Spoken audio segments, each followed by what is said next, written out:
Oke, baik. Assalamualaikum warahmatullahi wabarakatuh. Halo teman-teman semua, perkenalkan nama saya Syaibatul Hamdi, mahasiswa dari Universitas Hasanuddin, S1 Program Studi Sistem Informasi.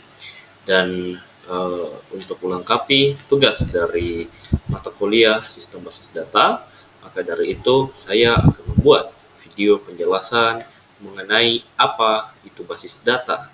Dan perlu teman-teman ketahui bahwa di dalam pembahasan ini kita tidak hanya membahas mengenai pengertian dari basis data, manfaat basis data, kita tidak hanya membahas tentang itu, tapi kita juga membahas tentang konsep pemodelan basis data, kita juga membahas tentang bagaimana cara membuat IRD, elemen-elemen penyusun IRD, dan sebagainya. Maka dari itu, tanpa perlu berlama-lama, teman-teman sekalian, kita langsung lanjut ke pembahasan mengenai basis data. Nah, yang pertama ada pengertian dari basis data. Nah, bisa teman-teman lihat bahwa secara definisi, basis data atau database merupakan kumpulan data yang disusun dan diorganisir sedemikian rupa, sehingga dapat diakses dan dikelola serta diperbarui dengan mudah. Data dalam basis data biasanya disimpan dalam bentuk tabel yang saling berkaitan, di mana setiap tabel itu mewakili satu entitas yang penting dalam aplikasi atau sistem tertentu. Nah, pada skala besar teman-teman, data yang tersimpan itu biasanya sangat banyak dan sangat kompleks. Maka dari itu dibutuhkan perangkat lunak yang disebut manajemen sistem basis data atau database management system, atau biasa disingkat dengan DBMS. Jadi, DBMS ini berfungsi untuk mengelola interaksi antara pengguna dengan basis data, sehingga pengguna tidak perlu berurusan langsung dengan detail teknis penyimpanan data, melainkan cukup melalui antarmuka yang disediakan oleh DBMS.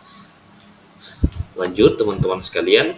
Nah, di sini ada contoh DBMS yang sering digunakan. Jadi contoh-contohnya itu ada MySQL, PostgreSQL, Microsoft SQL Server, Oracle Database. Jadi ini merupakan DBMS yang sering digunakan oleh orang-orang untuk mengelola data seperti itu, teman-teman.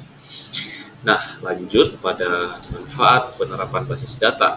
Di manfaat penerapan basis data ini ada 7. Yang pertama adalah efisiensi pengelolaan data. Nah, salah satu keuntungan terbesar dari penerapan basis data itu adalah kemampuannya dalam menyimpan data dalam jumlah besar dengan cara terorganisir. Data dapat dengan mudah ditemukan, dimodifikasi, atau dihapus sesuai dengan kebutuhan. Hal ini menjadi penting karena duplikasi data itu seringkali menyebabkan ketidakakuratan dan inkonsistensi di dalam sistem, seperti itu. Dan yang kedua, ada kemudahan akses data. Jadi, basis data ini memungkinkan akses data secara cepat dan terstruktur. DBMS ini menyediakan alat yang memungkinkan pengguna melakukan pencarian data dengan menggunakan perintah seperti SQL atau Structured Query Language. Nah, misalnya dalam aplikasi e-commerce, sistem basis data itu memungkinkan pelanggan untuk mencari produk, memeriksa ketersediaan stok, dan melakukan pemesanan secara real time. Pokoknya manfaatnya ini, yang kedua ini poin-poinnya itu masuk ke dalam bagaimana pengguna itu dapat dengan mudah mengakses data-data yang ada di perangkat lunak kita, seperti itu. Terus yang ketiga ada keamanan dan pengendalian akses. Nah, keamanan data ini menjadi salah satu hal yang sangat penting karena perlu teman-teman ketahui bahwa basis data saat ini tuh dilengkapi dengan mekanisme keamanan yang ketat untuk memastikan bahwa hanya pengguna yang berwenang dapat mengakses data-data tertentu supaya data-data dari aplikasi itu tidak bocor. Misalnya data keuangan atau data pribadi yang hanya boleh diakses oleh departemen tertentu. Ini juga seperti yang saya bilang tadi, itu menghindari kebocoran data yang bisa menyebabkan kerugian.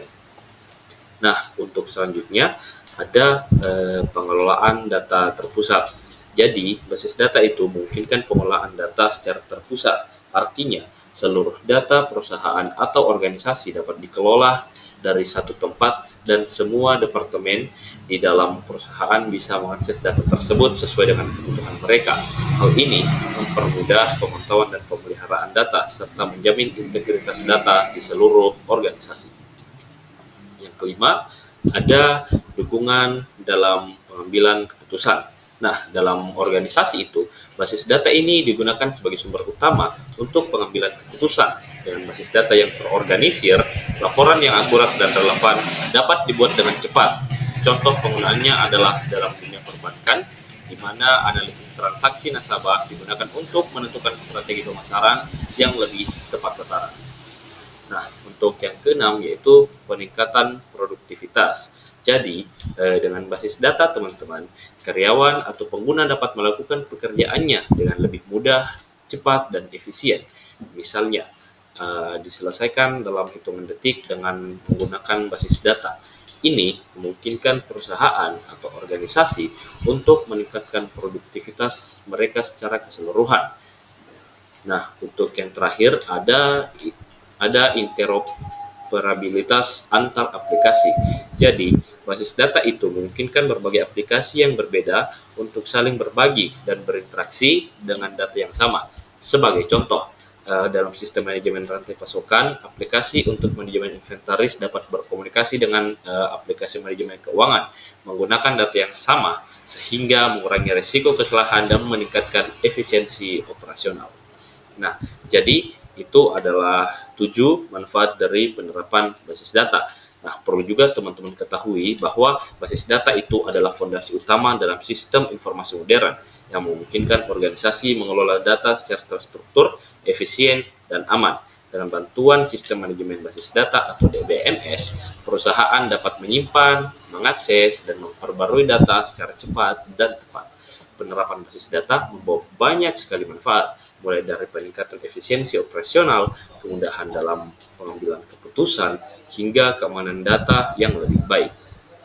Basis data ini juga memberikan kemudahan dalam berbagi informasi antar departemen atau aplikasi. Nah, ini juga meminimalkan redundansi data dan membantu menjaga integritas serta konsistensi data di seluruh organisasi. Nah, dalam era digital ini, pengelolaan data yang efektif sangat penting dan basis data berperan dalam hal ini. Penggunaan basis data yang baik akan meningkatkan produktivitas organisasi, serta mempercepat proses bisnis dan memberikan keunggulan kompetitif yang signifikan di berbagai industri. Oke, lanjut pada pembahasan selanjutnya, yaitu konsep pemodelan basis data. Jadi, bisa teman-teman baca bahwa pemodelan basis data adalah langkah awal dalam perancangan basis data. Ini adalah proses merancang struktur data secara logis, yang tujuannya itu untuk menggambarkan bagaimana data akan disimpan, diatur, dihubungkan satu sama lain di dalam basis data. Pemodelan basis data ini memungkinkan kita untuk memahami kebutuhan data dari sebuah sistem dan mengelompokkannya dengan tepat, sehingga sistem basis data bisa dibangun dengan terstruktur serta efisien. Nah, ini ada beberapa model data yang umum digunakan dalam pemodelan basis data. Ada model hierarki. Jadi, model hierarki itu data diatur dalam bentuk hierarki atau seperti pohon. Setiap node dalam pohon ini mewakili suatu entitas atau objek, dan masing-masing entitas ini memiliki hubungan antara entitas parent dan entitas child dengan entitas yang lainnya. Kelemahan dari model ini itu kompleksitasnya yang sangat tinggi, jadi mungkin agak rumit untuk dibuat dan ketika berhubungan dengan data yang memiliki banyak hubungan. Ya, jadi kalau misal memiliki banyak hubungan itu, jadi kompleksnya itu sangat tinggi karena dia itu bertahap-tahap begitu pembuatannya. Terus yang kedua itu ada model jaringan. Nah, model ini tuh lebih fleksibel dibandingkan model yang pertama. model hierarki karena memungkinkan entitas untuk memiliki hubungan dengan lebih dari satu entitas. Namun, model ini juga menjadi sangat rumit ketika basis datanya itu sudah tumbuh sangat besar. Nah, yang ketiga itu ada relasional. Jadi, model relasional ini adalah model data yang paling umum digunakan pada saat ini. Data itu diatur dalam bentuk tabel atau relasi, di mana setiap tabel itu berisi baris dan kolom. Relasi antar tabel itu ditentukan oleh primary key-nya dan foreign key-nya. Model ini itu sangat fleksibel dan diimplementasikan dengan mudah di sebagian besar sistem manajemen basis data modern. Seperti itu. Dan untuk selanjutnya, di sini ada tahap-tahap pemodelan basis data. Jadi, tahap pemodelan basis data itu ada 4. Yang pertama adalah identifikasi entitasnya terlebih dahulu. Jadi, entitas adalah objek atau hal yang memiliki makna penting dalam sistem. Dalam basis data, entitas biasanya itu diinterpresentasikan dalam bentuk tabel. Contoh entitas itu bisa seperti mahasiswa, dosen, mata kuliah, transaksi, karyawan, pelanggan, penjual, barang, dan sebagainya. Pokoknya entitas itu suatu objek lah di dalam basis data ini. Terus yang kedua itu adalah atribut. Nah, atribut ini adalah informasi atau karakteristik yang dimiliki oleh suatu entitas. Misalnya entitas mahasiswa, di dalam entitas mahasiswa itu kan ada NIM, ada tanggal lahir, ada jurusan, ada alamat, dan sebagainya. Nah, untuk yang ketiga itu identifikasi relasi antar entitas. Nah, setelah kita membuat entitas dan membuat atributnya, langkah selanjutnya itu kita menentukan bagaimana entitas-entitas tersebut saling berhubungan. Misalnya seorang mahasiswa mungkin mengambil suatu entitas mata kuliah, jadi ketika dihubungkan itu antara mahasiswa dan entitas mata kuliah itu, nah di sini bisa dihubungkan relasinya mengambil. Jadi relasinya itu adalah mahasiswa mengambil mata kuliah. Terus contoh yang lainnya itu ada seorang dosen yang mengajar pada suatu mata kuliah. Nah, jadi relasinya itu bisa dinamakan relasi mengajar. Nah, begitu. Kurang lebih seperti itu, teman-teman. Terus relasi-relasi ini kemudian diterjemahkan ke dalam foreign key dalam basis data relasional agar bisa terhubung satu sama lain. Terus yang keempat adalah pembuatan diagram ERD atau ERD itu adalah Entity Relationship Diagram. Jadi ERD atau Entity Relationship Diagram ini adalah diagram yang menggambarkan bagaimana entitas-entitas di dalam sistem saling berhubungan satu sama lain.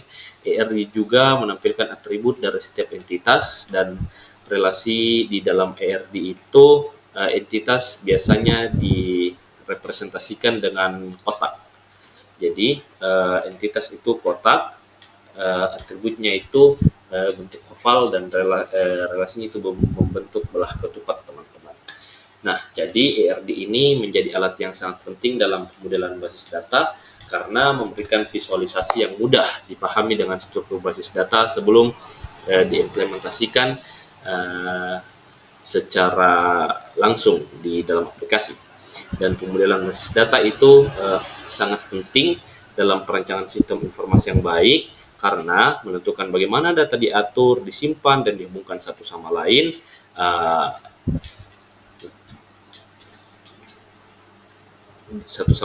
Dan pemodelan ini menyediakan cara untuk memahami dan menggambarkan kebutuhan dari data di suatu sistem sehingga memungkinkan pengembangan basis data yang lebih efektif dan lebih efisien.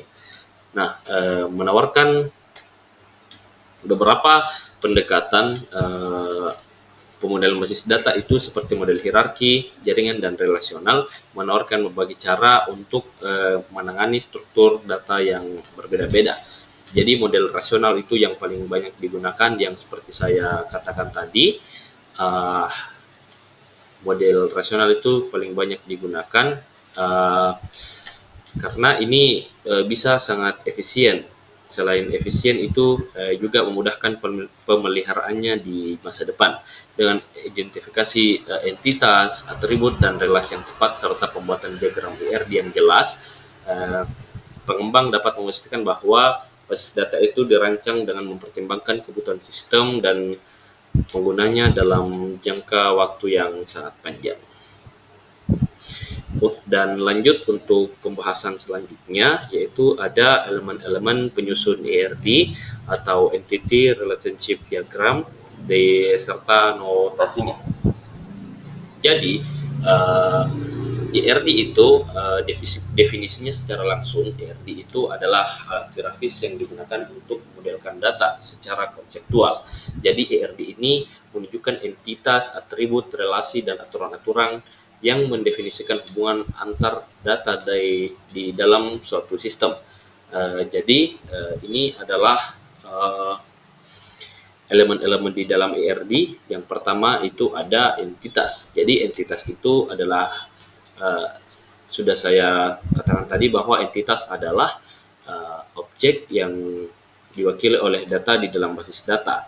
Nah, kemudian kedua ada atribut. Jadi atribut ini adalah karakteristik atau sifat dari entitas.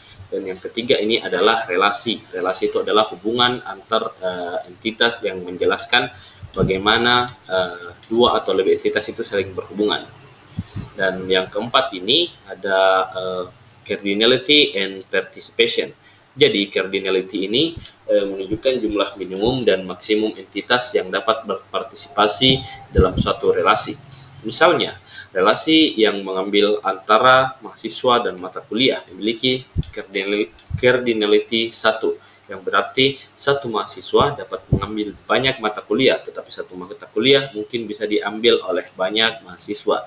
Nah, ini biasanya disebutkan itu relasinya one to many atau many to one. Nah, participation ini merujuk pada apakah semua anggota entitas itu harus terlibat di dalam relasi atau tidak.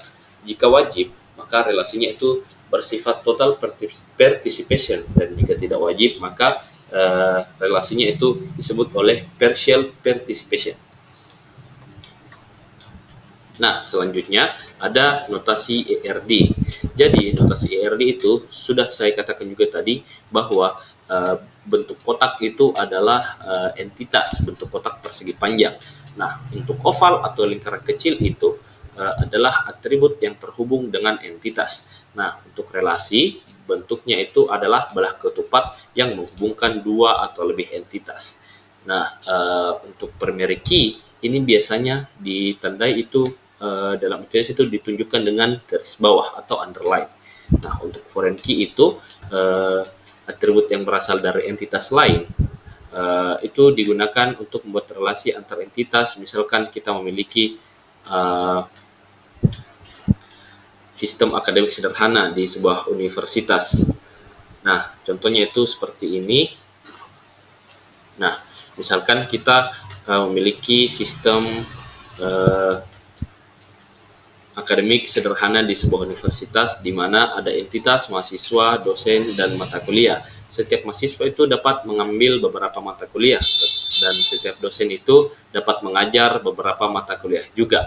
Ini bisa dimodelkan dalam ERD seperti berikut. Nah, ERD-nya itu entitas mahasiswa memiliki atribut NIM, nama, dan jurusan.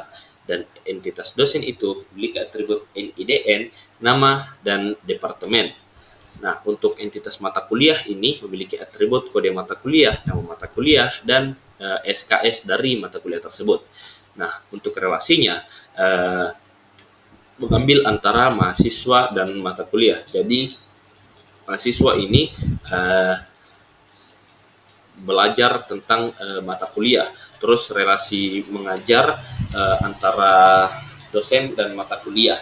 Jadi relasinya itu dosen mengajarkan mata kuliah, seperti itu teman-teman. Nah, jadi ERD ini seperti yang saya bilang tadi juga merupakan alat yang sangat penting dalam pemodelan basis data karena memungkinkan pengembang untuk memvisualisasikan entitas, siapa yang terlibat, terus atribut orang-orang yang terlibat, dan hubungan antara orang-orang yang terlibat itu secara intuitif. Elemen-elemen dasar seperti entitas, atribut, relasi, cardinality, dan participation adalah blok pembangun utama dari IRD. Notasi-notasi ini membantu kita dalam menggambarkan struktur basis data dan relasi antar data sebelum kita terjemahkan menjadi model relasional. Nah, IRD ini menyediakan pandangan menyeluruh tentang bagaimana entitas yang berbeda dalam satu sistem itu berinteraksi satu sama lain, yang sangat penting dalam memahami kebutuhan data secara keseluruhan. Kemampuan untuk membuat IRD berdasarkan kasus nyata seperti dalam sistem akademik atau perusahaan membantu dalam merancang basis data yang tepat guna dan meminimalkan kesalahan desain. Nah, dengan memahami IRD, kita dapat memastikan bahwa data itu diorganisasikan dengan baik dan bahwa semua entitas itu serta relasinya itu penting dipertimbangkan dalam perancangan basis data. Nah, untuk materi selanjutnya yaitu ada model relasional dan transformasi IRD ke dalam model relasional. Jadi bisa teman-teman baca bahwa model relasional itu adalah model data yang mewakili semua data dalam bentuk tabel yang terdiri dari baris dan kolom. Nah, setiap tabel model relasional ini disebut dengan relasi, di mana setiap baris mewakili satu entitas dan setiap kolom itu mewakili satu atribut dari entitas tersebut. Nah, model ini menjadi dasar dari hampir semua sistem manajemen basis data modern. Model relasional didefinisikan oleh 3 komponen utama, yaitu ini dia adalah 3 komponen utama dalam model relasional. Yang pertama itu adalah tabel atau relasi. Jadi tabel dalam basis data ini terdiri dari baris dan kolom, di mana setiap baris mewakili suatu entitas dan setiap kolom mewakili atribut dari entitas tersebut. Nah, yang kedua ada kunci utama atau primary key. Jadi, kunci utama adalah kolom atau kombinasi kolom yang secara unik mengidentifikasi setiap baris dalam tabel. Misalnya, NIM itu adalah kunci utama dari tabel mahasiswa. Dan juga tadi ada NIDN itu merupakan kunci utama dari dosen. Dan untuk mata kuliah, nomor mata kuliah misalnya, nomor mata kuliah adalah kunci utama dari entitas mata kuliah. Seperti itu, teman-teman. Terus yang ketiga ada kunci asing atau foreign key. Jadi, kunci asing ini adalah kolom dalam satu tabel yang merujuk ke kunci utama dalam tabel lain. Jadi, foreign key ini digunakan untuk membentuk hubungan antar tabel dalam model relasional. Terus, yang selanjutnya itu ada langkah-langkah bagaimana kita mentransformasi IRD ini ke dalam model relasional. Jadi, yang pertama itu adalah menjadikan itu entitas menjadi tabel. Jadi, setiap entitas di dalam IRD itu diterjemahkan menjadi tabel ke dalam model relasional. Atribut dari entitasnya itu menjadi kolom dalam tabel tersebut. Misalnya entitas mahasiswa dalam IRD akan menjadi tabel mahasiswa dengan kolom ada NIM, ada nama, ada jurusan, dan sebagainya. Terus untuk entitas dosen itu nama tabelnya ada dosen, terus dia itu ada NIDN, nama, alamat, dan juga dosen dari jurusan apa. Terus untuk mata kuliah itu juga ada tabel mata kuliah, terus ada nomor mata kuliah, nama mata kuliah, dan kelas mata kuliah. Seperti itu, teman-teman. Terus yang kedua adalah relasi menjadi foreign key. Jadi relasi antara entitas di dalam IRD itu diterjemahkan menjadi foreign key dalam model relasional. Jika sebuah entitas berpartisipasi dalam suatu relasi, maka tabel yang mewakili entitas tersebut akan memiliki foreign key yang merujuk pada primary key dari tabel yang terkait. Misalnya, relasi mengambil antara entitas mahasiswa dan mata kuliah. Jadi di sini ada relasi mahasiswa mengambil mata kuliah akan diterjemahkan sebagai foreign key NIM dalam tabel mata kuliah. Nah, terus yang ketiga itu ada atributnya menjadi kolom. Jadi setiap atribut dari entitas ERD itu menjadi kolom dalam tabel yang terkait dalam model relasional, yang atributnya itu menjadi kunci utama dari entitas dalam ERD akan tetap menjadi kunci utama dalam model relasional. Nah, sebagai contohnya teman-teman, kita di sini dalam model ERD sistem akademik, tabel-tabel berikut ini ada tabel mahasiswa dengan kolom NIM, nama, dan jurusan. Terus ada tabel mata kuliah dengan kode mata kuliah, nama mata kuliah, SKS mata kuliah, dan kelas dari mata kuliah. Terus kita ada tabel mengambil untuk merepresentasikan relasi antara siswa dan mata kuliah yang berisi foreign key dan kode mata kuliah. Terus untuk selanjutnya ada jenis constraint yang umum digunakan dalam pemodelan basis data. Yang pertama itu primary key constraint. Jadi primary key itu memastikan bahwa baris dalam tabel memiliki nilai yang unik dan tidak ada duplikasi. Kolom atau kombinasi kolom yang ditetapkan sebagai primary key tidak boleh berisi nilai nol. Jadi dalam primary key itu tidak boleh berisi nol karena primary key itu adalah kunci utama di dalam suatu entitas. Terus foreign key constraint. Jadi foreign key constraint ini memastikan bahwa nilai dalam kolom atau kombinasi kolom itu harus sesuai dengan primary key dari tabel lain. Ini digunakan untuk mempertahankan relasi antar tabel. Terus ada unique constraint.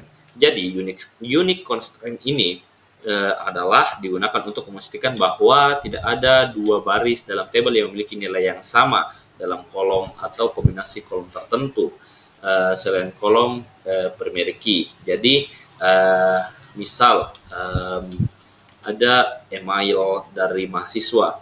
Nah, emailnya ini kita buat unik supaya memastikan bahwa setiap email dari mahasiswa itu tidak ada yang sama, gitu teman-teman. Terus ada not null constraint. Jadi not null constraint ini memastikan bahwa kolom tertentu tidak boleh berisi nilai kosong atau nilai nol. Ini penting untuk kolom yang wajib memiliki nilai seperti NIM dari mahasiswa. Terus ada check constraint kolom. Maksud saya check constraint yang digunakan untuk memastikan bahwa nilai yang dimasukkan itu ke dalam suatu kolom memenuhi kondisi atau aturan tertentu. Misalnya, check constraint bisa digunakan untuk memastikan bahwa nilai umur dalam tabel mahasiswa lebih dari 7 tahun. Nah, seperti itu teman-teman. Jadi, model relasional ini adalah pendekatan yang paling umum dan efektif dalam mengelola data, di mana semua data itu disimpan dalam bentuk tabel atau relasi. Transformasi ERD ke dalam model relasional merupakan proses yang penting dalam tahap implementasi basis data yang mengonversi konsep-konsep abstrak dari ERD, struktur fisik yang bisa digunakan dalam DBMS. Setiap entitas dalam ERD diterjemahkan ke dalam tabel, setiap atribut menjadi kolom, dan setiap relasi menjadi foreign key dalam tabel tersebut. Proses ini membantu memastikan bahwa basis data dirancang dengan mempertimbangkan kebutuhan sistem serta aturan integritas seperti primary key dan foreign key yang menjaga konsistensi data. Nah, kita lanjut ke kesimpulan dari materi ini, yaitu secara keseluruhan pengelolaan basis data adalah inti dari sistem informasi modern yang mendukung berbagai aktivitas organisasi, mulai dari operasi sehari-hari hingga pengambilan keputusan secara strategis. Pemahaman yang mendalam tentang konsep basis data, pemodelannya, hingga implementasinya ke dalam model relasional merupakan keterampilan yang penting dalam dunia IT saat ini. Dengan desain dan penerapan basis data yang tepat, organisasi dapat memastikan mereka tidak hanya disimpan dengan aman, tapi juga dapat diakses dan diolah secara efisien. Nah, transformasi dari ERD ke model relasional yang terakhir kita bahas tadi, itu memungkinkan struktur data yang baik, mendukung relasi antar data yang kuat, memberikan fleksibilitas dalam pengelolaan data pada skala yang sangat besar. Terus constraint dalam basis data, menjaga integritas dan validasi data sehingga organisasi dapat menghindari kesalahan yang mengganggu operasional bisnis. Dalam jangka panjang, pemahaman yang baik tentang basis data akan membantu individu dan organisasi beradaptasi dengan perkembangan teknologi yang semakin cepat, serta memanfaatkan data sebagai aset yang berharga bagi keberhasilan bisnis mereka. Nah, mungkin cukup sekian materi tentang basis data yang bisa saya sampaikan. Semoga apa yang saya sampaikan menjadi manfaat dan berkah bagi teman-teman dan juga terutama untuk diri saya sendiri. Untuk lebih dan kekurangan dalam pemaparan saya menyampaikan materi mengenai basis data, mohon dimaafkan. Terima kasih. Saya Syabtul Hamdi pamit undur diri. Assalamualaikum warahmatullahi wabarakatuh.